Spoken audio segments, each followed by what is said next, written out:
E hoje eu vou sair de cima do muro.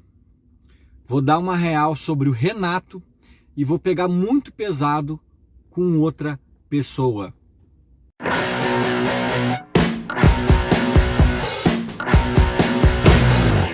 Começando mais um vídeo pós-jogo, sempre com a força e o apoio da Esportes da Sorte. Aposte em quem aposta no Grêmio. O link tá aqui na descrição para tu fazer tua aposta, para tu te cadastrar e ajudar o Grêmio, né? Mostrando que os seus parceiros têm o respaldo da torcida. Tô aqui no estacionamento da Arena, pós-jogo, né? Fim de jogo na Arena. Grêmio 1, Atlético Paranaense 2. Um jogo daqueles de irritar um morto, né? E tô aqui depois de ouvir a coletiva do Renato. Eu me prestei a ficar ouvindo a coletiva dele. Antes eu quase não aguentei. Eu quase não cheguei até o fim porque, cara, as coletivas do Renato começaram a entrar num ciclo de mesmas perguntas, mesmas respostas, ou até quando a pergunta não é tão igual às de sempre, a resposta do Renato se torna previsível mesmo assim. Ele sabe escorregar para um lado, sabe desviar pelo outro e, cara, não leva a muitos lugares, né? Sobretudo quando ele tá acuado, quando o Grêmio vem de maus resultados, péssimas atuações e coisas do tipo. Ainda tinha mais o fator coletiva do Grenal, né? Então o Renato estava com esse combo aí, atirando para vários lados e se esquivando e criando inimigos que até acho que às vezes são reais. Eu acho que pegam no pé dele exageradamente em alguns momentos, algumas pessoas talvez, em alguns momentos talvez, mas não é sempre, não é nem todo mundo, como ele mesmo diz, e também não é sempre, tá? Tem muita coisa que ele ouve que é merecida, muita crítica é merecida, e ele se pega nesses exageros que às vezes rola, nessa pegação de pé que às vezes rola com ele, para ficar sempre usando esse escudo, até em situações em que as críticas são reais, são merecidas, são verdadeiras, são pertinentes, sabe? Então, sério, assim, hoje eu vou sair do muro no sentido de que eu sempre pondero, né? O Renato tem muitos lados, é um cara muito complexo, eu vejo muitas virtudes nele, defendo muito ele em relação a algumas críticas que eu não concordo, mas também eu vejo o outro lado. Já, né, eu faço também algumas críticas a ele aqui e eu sempre fico na dúvida, porque o Renato, eu sempre digo, o Renato tem um teto talvez não muito alto em alguns momentos que precisava de algo diferente e tal, mas ele também tem um piso alto, né? Ele tem um teto talvez meio baixo, mas um piso alto. Ele tem um mínimo que ele entrega é bom, isso dá uma segurança. E eu sempre fico meio em cima do muro, no caso Renato, fazendo ponderações para todos os lados. Mas assim, sinceramente, cara, eu acho que o Grêmio precisa de um outro treinador pro ano que vem. Um Vojvoda, um outro nome. Claro, tem os nomes ali mais utópicos, um Galhardo, ex-River. Não sei, cara, não sei, mas assim, talvez seja a hora da gestão Guerra mostrar o trabalho da gestão Guerra, né? Tipo, a gente pensa futebol assim, porque esse ano foi muito apagar incêndio, não tem dinheiro, rombo financeiro, o time teve que ser reformulado drasticamente para ficar um mínimo aceitável, né? Ano que vem talvez comece a encorpar esse time. Tá aí, quem é o teu treinador Guerra? Quem é o teu treinador Antônio Brum? Né? Qual o futebol que vocês acreditam? Porque o Renato já estava aqui. O Renato também é uma herança, né, da outra gestão. E talvez seja o momento de novas ideias, de o Grêmio andar para frente, virar essa página. O Renato vai seguir sendo o ídolo, provavelmente vai voltar ao clube em algum outro momento e talvez seja até benéfico ao clube quando isso acontecer. Mas acho que agora, no momento, há um desgaste dos metais, um Renato que está sem tesão, um Renato que está numa zona de conforto, um Renato que não falou em momento algum qual era o tal do compromisso dele, que ele teve que sair correndo de um Grenal, né? O Renato é esperto, cara. O Renato é esperto. Se o compromisso fosse algo que justificasse, né, que nos sensibilizasse, ele falaria. Cara, tinha um primo meu ali que eu adoro, que eu amo, que estava doente e tinha uma visita que o hospital concedeu às 9h30 da manhã do dia seguinte. Minha filha estava com problema lá às 9h30, eu tinha que estar lá para resolver, não sei. Cara, se fosse algo, né? Mas ele não falar, cara, abre uma... Não tô dizendo que com certeza tá? Porque tem mil possibilidades desse compromisso dele. Mas abre possibilidade, abre margem para ser algo menor, que fez o Renato sim, contra a opinião do Guerra, que ali também dá umas desviadas meio sem sentido, né? O Guerra foi claro, não, eu discordei, né? E ele sai, isso mostra talvez o desinteresse dele ou a zona de conforto dele em relação ao Grêmio enfim, tudo isso que a gente já debateu várias vezes e já tá cansado de saber. Mas mais do que isso em campo, né, cara? Olha esse primeiro tempo. Olha os últimos 3 jogos, né? Os reservas do Fortaleza nos deram um banho. O Inter, destroçado física e animicamente, nos deu um banho. E hoje, no primeiro tempo, o Fortaleza não fez mais porque não...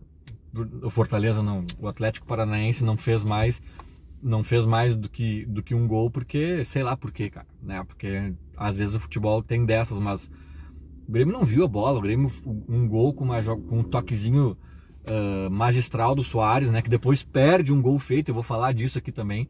Mas o gol ali tem muito da qualidade do Soares e do próprio Besossi, que morre fisicamente ao final do primeiro tempo, né? Um cara que não vem jogando, mas que até vai bem enquanto tem fôlego e vai bem nesse lance do gol. E, cara, o Grêmio não tem intensidade, isso é treinável, por isso que aí já entramos em Renato, sabe? Né, o Inter do Kudê, eu sempre falo, em relação ao Inter do Mano, com praticamente as mesmas peças, virou mais intenso. Intensidade é treinável, não é cobrar dos jogadores, como o Renato às vezes fala, é treinar, cara. Tu não precisa ter 10 crossfiteiros em campo para ser intenso. Claro que algumas características físicas dos atletas ajudam, né? Mas tem que treinar o Grêmio. O Atlético Paranaense no primeiro tempo inteiro veio passeando com a bola até a nossa área. Aí chegava na área, aí tinha alguém do Grêmio ali pra dizer: opa, calma, amiguinho, calma, sabe? Entraram quase com bola e tudo, cara, com bola tocada dentro do gol, sabe? O Renato não bota meio de campo. Eu sempre fico pensando, né? Tem gente que acha que é bom goleiro e zagueiro virar treinador, que são os caras que ficaram a vida inteira vendo o jogo de trás, assim, tendo a visão macro do jogo, né? Eu não sei se é porque o Renato era atacante, cara, que ele não enxerga que precisa de meio campo. Ele só enxerga do ataque pra frente, sabe? Não, tem que ter mais... Aí nós tava com Soares, ninguém marcando praticamente, Soares, Cristaldo e Iturbe de um lado, sem ritmo, sem nada, sem... Besossi do outro, sabe? Tipo, cara... A gente tava com 5, aí o nosso volante era o PP, que é quase um meia, né? Quase um Maicon, assim. Tipo, a gente tava com meio time que era meio faceiro, atacante, ou meia que não marca, ou... Sabe, cara? Aí fica difícil, velho. Aí fica difícil defender o Renato, sabe? E aí ele bota o Fábio, sabe? Ah, porque eu tinha muitos desfalques, o Vigia Sante, não sei o quê. É verdade, o elenco do Grêmio já não é dos melhores, isso eu sempre dei esse asterisco pro Renato, esse atenuante. Tinha desfalques, é verdade, mas, cara, aí tu vai inventar o Iturbe e o Besossi, os caras que não jogam há 500 anos, tu faz um time ofensivaço, todo modificado. Aí tu bota o Fábio, que é um cara pequeno, com menos vigor, com menos intensidade que o João Pedro. Então deixa o João Pedro, que é nosso titular absoluto da lateral direita, e muda uma peça a menos, já que tem que mudar tanto, muda uma a menos. E dá mais força para esse time, mais ímpeto. Ah, não, porque tem que revezar. Ele já falou, né, que tem que revezar os dois laterais, porque eles têm questões físicas e tal, bababá. Cara, nós estávamos sem jogar há 10 dias. Precisava poupar o João Pedro para hoje? Não. Ah, mas beleza, é que tem um planejamento de revezamento deles e hoje era o dia do Fábio. Cara, repensa esse dia, já que tava tão descansado o time, porque tu já mudou uma meia dúzia de peças, até mudar mais o Fábio, mais um cara pequeno, mais um cara com menos saúde, sabe? Então aí no segundo tempo ele meio que muda. Mesmo com o Ferreira, que eu vou falar já também, entrando do jeito que entrou, no lugar do Besossi, que tava morto. Aí entrando o Galdino, que é insuficiente tecnicamente, mas tem mais saúde, no lugar do Iturbe. E entrando o João Pedro no lugar do Fábio, e talvez com um puxão de orelha do vestiário, que é um troço que também tem que ser mais treinado e trabalhado do que só gritado. Aí muda um pouco essa postura, talvez a marcação avança, e aí o Grêmio já melhora. Daí o segundo tempo é mais parelho, o Grêmio tem, é verdade, o Renato disse, é verdade, tem chances de ganhar o jogo. E aí, cara, eu tava pronto, né, olhando o jogo aqui, eu tava pronto para fazer um discurso assim, botando tudo no rabo do Renato, o empate que o Grêmio sofreu na Arena pro Atlético Paranaense, porque Quando tava 1-0, mesmo naquele terror que foi o primeiro tempo, o Grêmio consegue fazer 1-0 e consegue ter a bola do jogo com o Suárez para fazer o 2-0 e o Suárez erra um gol que, cara, qualquer atacante errando ali a gente ia chiar. Sendo o Luis Suárez, cara, é inacreditável, sabe? O Suárez foi muito mal também em vários momentos do jogo, então é preciso dizer isso ali, um 2-0, mesmo o Grêmio jogando mal, poderia mudar totalmente o jogo, primeiro pelo placar, que é óbvio, né, que muda, e segundo até pelo anímico, talvez fosse um balde de água fria pro Atlético, arrefecesse ali o ímpeto dos caras, e talvez o Grêmio conseguisse explorar essa questão. Então, assim, eu ia dizer que a gente perdeu 2 pontos por causa do Renato, né?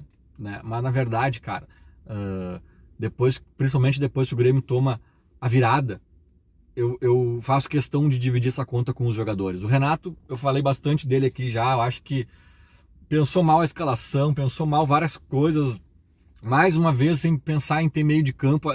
O Renato acha que tu é ofensivo tendo 10 atacantes. Não, cara. Às vezes tu tem 10 caras atrás do meio de campo com a zaga e a volância mais sólida do mundo e tem só um atacante rápido no time puxando contra-ataques fatais, às vezes tu é mais ofensivo do que empilhar 5 atacantes, né? Então, esse é outro papo, mas além do Renato conturbando o time nesse sentido, cara, os jogadores foram muito mal, perdendo gols. Não muitos, né? Teve esse do Suárez, talvez mais um do Ferreira, talvez mais outro aqui que eu tô esquecendo. Nada demais, assim, mas o Furacão também teve bola na trave no comecinho do jogo, teve, né, outras chegadas perigosas e tal. Jeromel e Kahneman acho que foram bem, né? Foram bem. É uma dupla aí que às vezes gera polêmica pela idade, porque lesiona, porque não sei o quê. Foram bem, talvez até salvaram de algo pior. Mas daí, cara, Ferreira, velho. Ferreira, né? Se eu digo que talvez eu não quisesse mais o Renato ano que vem, talvez fosse hora de trocar de treinador. Cara, o caso do Ferreira é muito mais grave. Eu não quero o Ferreira amanhã no Grêmio. O Ferreira não pode semana que vem estar no CT. Ele tem que ser repassado pro Goiás, tem que ser emprestado, tem que ser vendido, tem que ser até para respirar novos ares. Ele não deve estar com a cabeça legal. Ele já não estava entregando nada em campo. Tecnicamente agora não tem nem mais clima para ele, cara. O que ele fez hoje no jogo foi pavoroso, foi uma das piores atuações que eu já vi de um jogador de futebol do Grêmio. Ele não conseguiu dominar as bolas, literalmente, dominar. Ele errou tudo que ele fez, tudo que ele tentou, toda a jogada que ele participou. E para coroar com chave de ouro, o gol da virada do Atlético no finalzinho do jogo, ali nos últimos minutos, é uma falta bizarra que o Ferreira faz, né, na entrada da área ali e resulta em gol. E aí também tem marcação do Grêmio falhou na área e tal. Aí, né, aí a gente pode ficar apontando o erro de vários jogadores de todos os setores em vários momentos do jogo, mas assim, o Ferreira eu acho que daí coroa a culpa, né, carimba a culpa dos jogadores também no jogo de hoje, sabe? Atuações muito apagadas, não sei o que há com esse time, parece um time meio molenga, meio mole, sabe, cara? Então é um pouco revoltante, assim, uma derrota em casa. A Arena tem sido o grande trunfo do Grêmio nessa campanha que belisca um G4 aí, que, né, no momento ainda estamos, mas podemos sair a qualquer momento, e quando isso acontece até na Arena, cara, parecia que os caras são uns bunda mole lá fora, apanham pra todo mundo, mas quando estão aqui, com o nosso grito no cangote, com a nossa pressão, eles acordam e aí jogam bem e ganham a maioria dos jogos. Cara, quando não pegam no tranco nem aqui na Arena, cara, aí é porque a coisa tá feia e a gente vai ter que repensar muita coisa aí nesse Grêmio.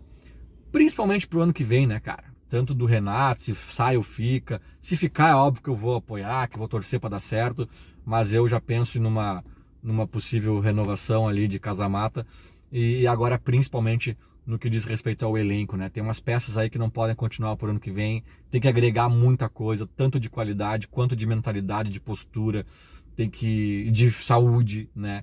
Então eu acho que esse ano o trabalho foi bem feito, dentro do possível, até um certo ponto, né? Mas ano que vem precisamos avançar algumas casinhas. E o jogo de hoje é só mais um exemplo que deixa bem claro isso que eu tô falando. Feito? Era mais ou menos isso. Falou, abraço. E que pelo menos a gente consiga uma Libertadores, né? Que a essa altura já nem isso temos mais essa garantia, porque o bicho vai pegar nessa reta final de Brasileirão. Feito, agora sim, falou, abraço, fui!